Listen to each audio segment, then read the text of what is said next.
तर पालघरच्या जव्हारमधील वाळवंडा या अतिदुर्गम भागात राहणाऱ्या भिकला धिंडा यांना पद्मश्री पुरस्कार जाहीर झालाय।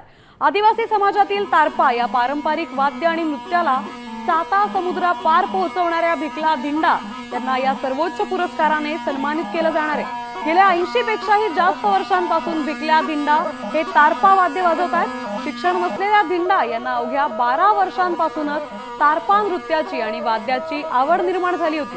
तर आज 92 वर्षाचे झाल्यानंतर देखील त्यांच्या तारपा वाद्याची तीच आवड कायम आहे। आतापर्यंत त्यांना शेकडो पुरस्कारांनी सन्मानित केलं गेलंय।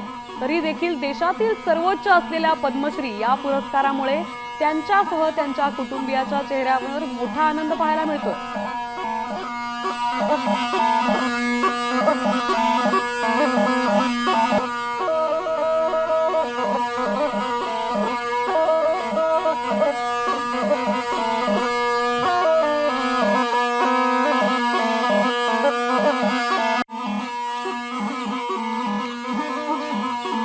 समाधान झाला, कधी ना कधीतरी मिळणारच आहे हे माझा भाग्य समजा। बारीकच्या म्हणजे 10-12 वर्षापासून गाई चारायला लागलो, तेथून तर मी गुराशी माझा वाद्यच चालवा असा हे वाद्य वाजवायचा।